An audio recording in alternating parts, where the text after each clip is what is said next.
누가 묻기를 죽은 자들이 어떻게 다시 살아나며 어떠한 몸으로 오느냐 하리니 어리석은 자여 내가 뿌리는 씨가 죽지 않으면 살아나지 못하겠고 또 내가 뿌리는 것은 장래의 형체를 뿌리는 것이 아니요 다만 밀이나 다른 것의 알맹이 뿐이로되 하나님이 그 뜻대로 그에게 형체를 주시되 각 종자에게 그 형체를 주시느니라. 육체는 다 같은 육체가 아니니 하나는 사람의 육체요 하나는 짐승의 육체요 하나는 새의 육체요 하나는 물고기의 육체라. 하늘에 속한 형체도 있고 땅에 속한 형체도 있으나 하늘에 속한 것의 영광이 따로 있고 땅에 속한 것의 영광이 따로 있으니 해의 영광이 다르고 달의 영광이 다르며 별의 영광도 다른데 별과 별의 영광이 다르도다. 죽은 자의 부활도 그와 같으니 썩을 것으로 심고 썩지 아니할 것으로 다시 살아나며 욕된 것으로 심고 영광스러운 것으로 다시 살아나며 약한 것으로 심고 강한 것으로 다시 살아나며 육의 몸으로 심고 신령한 몸으로 다시 살아나나니 육의 몸이 있은즉 또 영의 몸도 있느니라. 기록된 바 첫사람 아담은 생명이 되었다함과 같이 마지막 아담은 살려주는 영이 되었나니 그러나 먼저는 신령한 사람이 아니요 육의 사람이요 그 다음에 신령한 사람이니라. 첫 사람은 땅에서 났으니 흙에 속한 자이거니와 둘째 사람은 하늘에서 나셨느니라.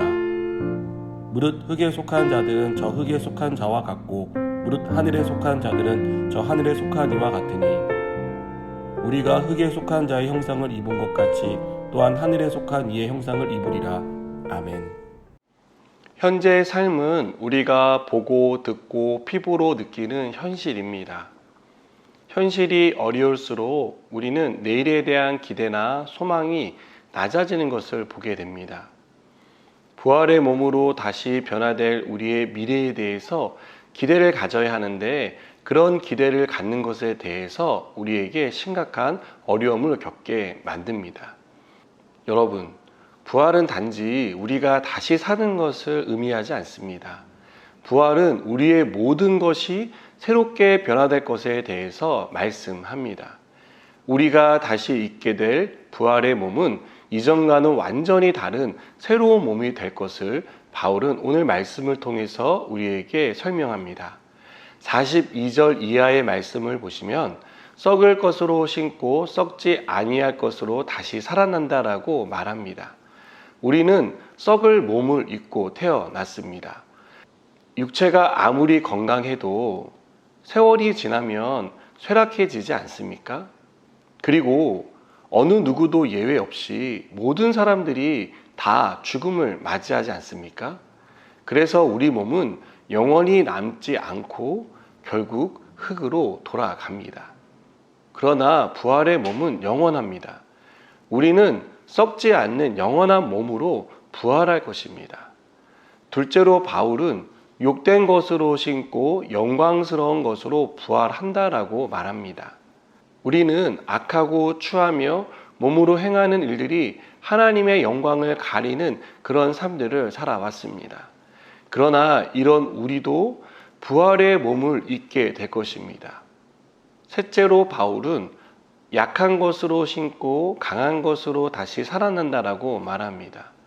우리의 육체가 얼마나 연약합니까? 조금만 무리하면 몸에 이상이 생기지 않습니까? 또 질병에 시달리고 육체의 질병 때문에 고통스러운 나날을 보내는 일들도 우리는 많이 경험합니다. 또 죽음 앞에서 우리가 얼마나 무력한 존재입니까? 앞서 말씀드린 것처럼 누구도 죽음을 피할 수 없습니다. 그러나 부활의 몸을 입을 때는 우리는 더 이상 질병도 아픔도 슬픔도 없습니다. 신체적, 정신적 장애를 가진 사람도 부활의 몸을 입는 순간 이 모든 것으로부터 자유함을 얻습니다. 넷째로 육의 몸으로 심고 신령한 몸으로 살아난다라고 바울은 말합니다. 우리의 육은 썩어 없어집니다. 그러나 부활을 통해 우리는 신령한 몸을 입고 새로운 사람이 됩니다.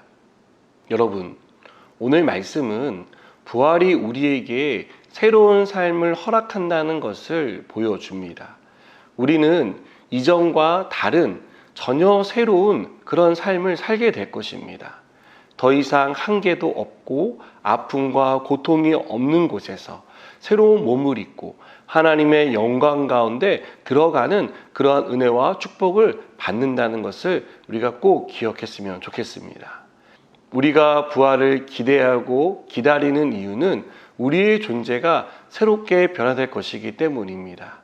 주님과 함께 영광스러운 몸의 부활을 경험하게 된다는 사실을 우리는 잊지 말아야 합니다. 여러분, 지금 우리의 삶에 여러 가지 걱정과 근심이 있을 수 있습니다.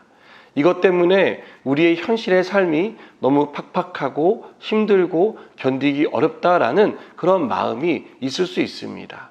경제적인 어려움에 처한 분도 있을 것이고요. 질병 때문에 고통 가운데 있는 분도 계실 것입니다. 또한 장애를 가졌거나 장애를 가진 그러한 가족 때문에 힘든 삶을 사는 분도 있을 것입니다. 그러나 우리는 부활과 더불어 새로운 상태, 새로운 몸을 입게 된다는 것을 오늘 말씀을 통해 위로를 받습니다. 슬픔도 아픔도 질병도 장애도 없는 부활의 몸을 입고 주님과 함께하는 그러한 기쁨을 맞이하게 될 것입니다. 여러분, 이날을 기대하고 기다리는 저와 여러분이 되기를 바랍니다. 주님이 오실 그날, 주님과 함께 부활을 맞이하고 또 그 부활을 통해 우리의 인생이 새로워지는 놀라운 은혜와 축복을 기다리는 저와 여러분 되기를 축복합니다. 기도하시겠습니다. 하나님, 우리가 이 부활에 얻게 될 하나님의 크신 은혜와 또 영광스러운 변화들을 기대합니다. 우리가 그날을 고대하고 기다리는 자가 되게 하여 주옵소서. 예수님의 이름으로 기도드립니다. 아멘.